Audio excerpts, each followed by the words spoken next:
promoting his recent fatwa on terrorism. A comprehensive 600-page religious edict that harshly condemns terror attacks, condemning suicide attackers to hell and disowning them from Islam.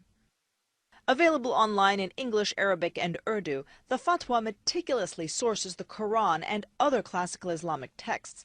It's viewed as arguably the most comprehensive theological rejection of terrorism to date, something a silent Muslim majority has long demanded, he says. Sheikh Mohammed Tahir-ul-Qadri takes the stage to a packed auditorium, preaching peace and love, also tolerance, but not for radical extremists. They become extremists, they become terrorists, they become violent, they become militant. And unfortunately, the peaceful people are always silent. They don't create news. That all these Western countries, this Britain, North America, Europe, wherever you are living, since you are enjoying all rights, all freedoms according to Constitution, as other non-Muslim communities are enjoying, there's no difference. And I have no hesitation in saying you are enjoying the rights and freedoms much better than many other Muslim and Arab countries.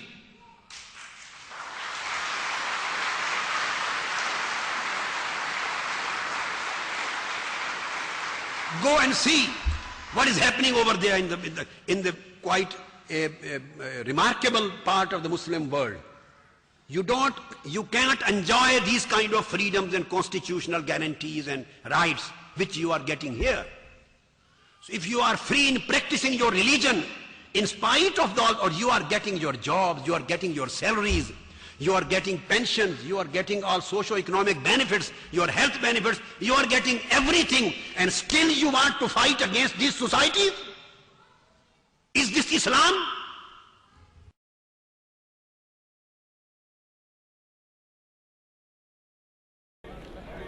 Ever since, the concept of jihad has been central to the debate over Islam's relationship with faith and extremism. Sheikh-ul-Qadri also gives thought to jihad and points out that apart from its historical call to war, it also has a totally different spiritual meaning. The same word has been used.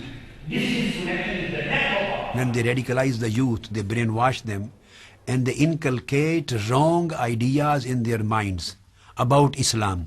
By misinterpretations of certain teachings of Islam, they misinterpret the word of jihad.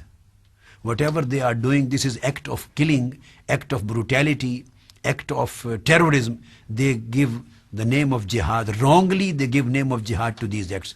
Whereas jihad is for good. Jihad is for restoration of peace. Jihad is to struggle for spreading knowledge. Jihad is struggle for to remove the evil of your inner self.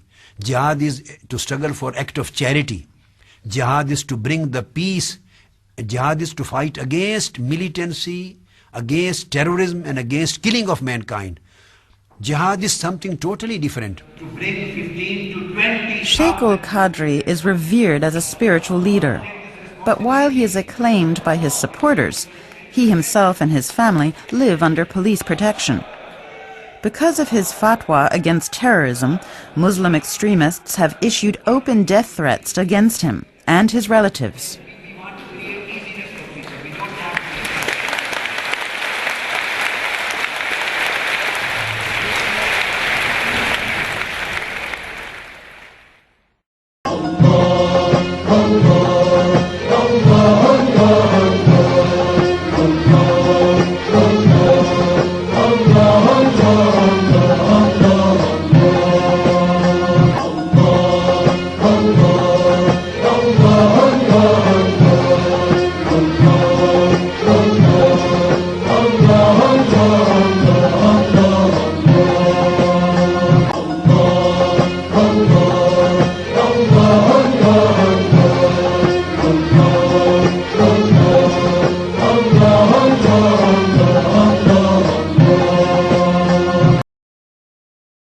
Holy Prophet ﷺ saw the ants burning in the fire.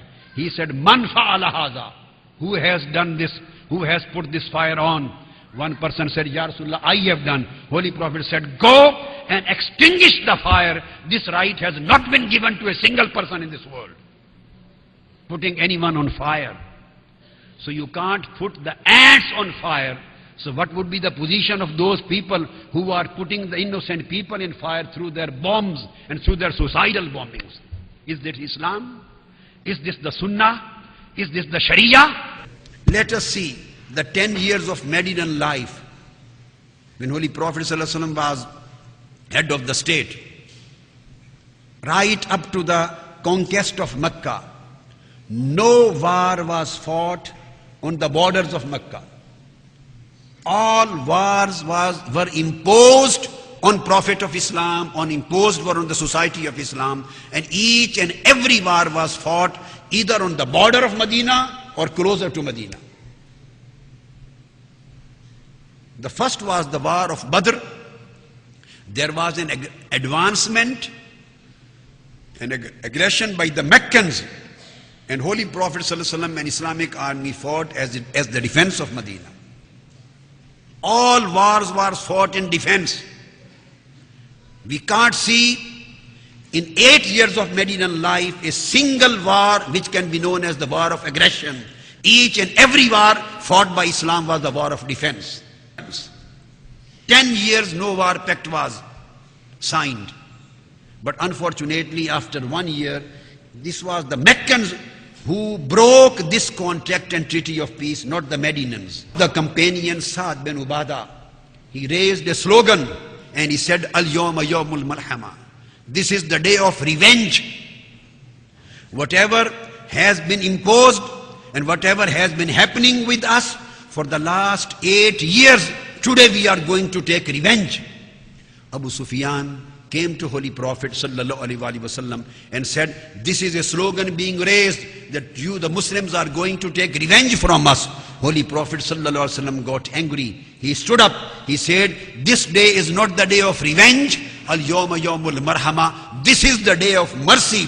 This is the day of forgiveness. This is the day of pardon. This is the day of compassion. We will forgive every enemy who was living here.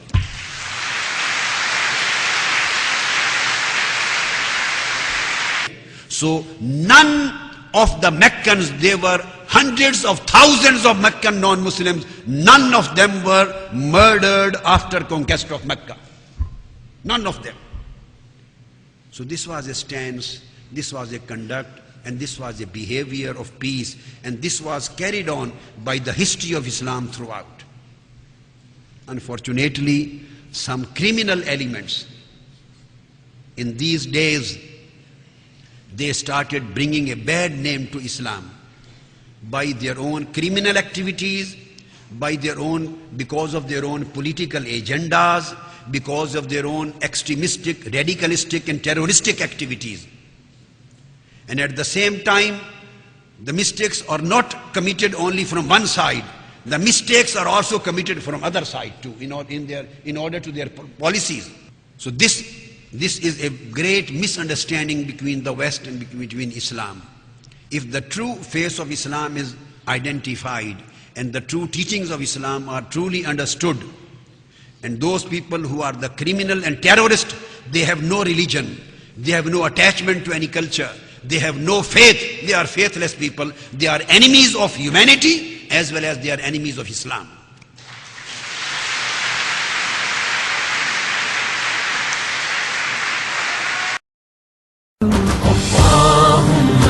على سيدنا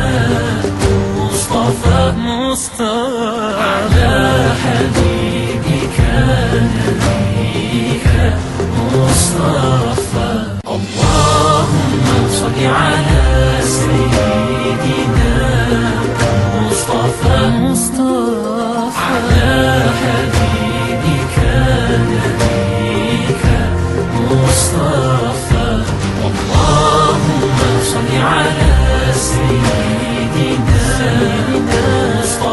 مصطفى على حبيبك نبيك مصطفى